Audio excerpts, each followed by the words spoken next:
આદિવાસી દિવસ ઉજવવામાં આવે છે। તો તેની શરૂઆત ક્યારે થઈ હતી? તો 1982માં 9 ઓગસ્ટ જે સંયુક્ત રાષ્ટ્ર સંઘ યુનો દ્વારા જે બેઠક થઈ હતી, પ્રથમ બેઠક, તે દરમિયાન એક અપીલ કરવામાં આવી હતી, એક સંગઠનની રચના કરવામાં આવી હતી। તો સંયુક્ત રાષ્ટ્ર સંઘ દ્વારા જે 23 ડિસેમ્બર 1994ના રોજ જે ઠરાવ પસાર કરીને દર વર્ષે 9 ઓગસ્ટ વિશ્વ આદિવાસી દિવસ ઉજવવાનો નિર્ણય લેવામાં આવ્યો હતો। ત્યારબાદ 9 ઓગસ્ટ 1995ના રોજ વિશ્વ આદિવાસી દિવસ પ્રથમ સત્તાવાર ઉજવણી કરવામાં આવી। તો 9 ઓગસ્ટ જ કેમ? તો 9 ઓગસ્ટ કારણ કે 9 ઓગસ્ટ 1982ના રોજ જે જીનીવા ખાતે સ્વિટ્ઝરલેન્ડ વખતે સંયુક્ત રાષ્ટ્ર સંઘની પ્રથમ બેઠક મળી હતી। તે ઐતિહાસિક ઘટનાની જે દર વર્ષે 9 ઓગસ્ટ વિશ્વ આદિવાસી દિવસ ઉજવવામાં આવે છે। તો ત્યારબાદ 1982 બાદ એના 10 વર્ષ બાદ જે આદિવાસીની બેઠક જે થઈ હતી તેમાં રાષ્ટ્રસંઘની સમિતિની રચના કરવામાં આવી હતી।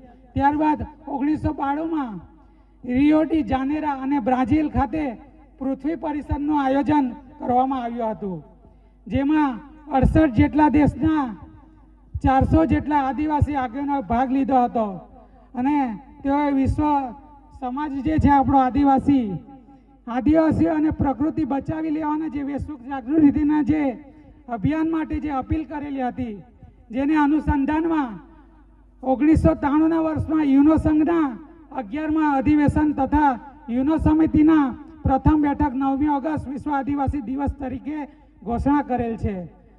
તો આ ત્યારબાદ 1994ના દર વર્ષે 9 ઓગસ્ટ વિશ્વ આદિવાસી દિવસ સમગ્ર વિશ્વ દેશમાં ઉજવવામાં આવે છે।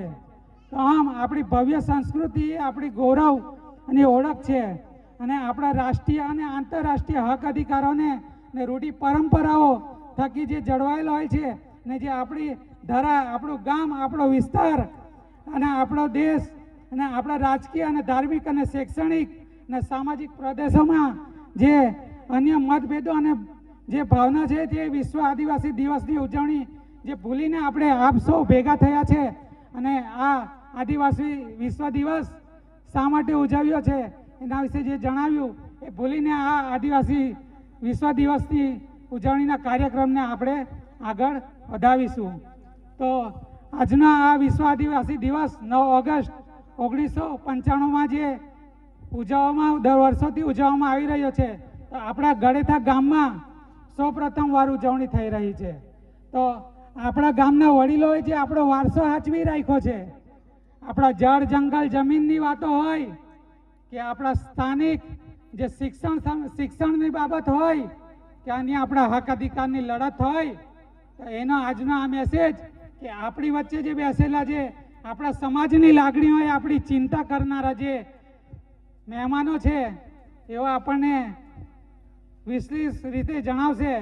પણ એક વાત કહેવા માગું છું કે આપણો ગામ થડગામ, ગળેથા અને વાંકાનેર ને બહારથી પધારેલા જે યુવાઓ, વડીલો અને ભાઈઓ તથા બહેનો જે અત્રે ઉપસ્થિત છે, એ લોકો આજનો આ કાર્યક્રમ છે તો જે સમય જે ફાળ્યો છે એમાં આપ સુધી એ લોકો આપણને વિશેષ વાતો રજૂઆત કરે ને આપ એને વ્યવસ્થિત સાંભળો, એ જ આપણો હેતુ છે। તો આપ દરેક વ્યક્તિને વ્યવસ્થિત રીતે સાંભળો એવી હું નમ્ર વિનંતી કરું છું। અને ત્યારબાદ એક નાનું એવું મારું એક ગીત છે, એ ગાઈને તમને હું એક રજૂઆત કરું છું।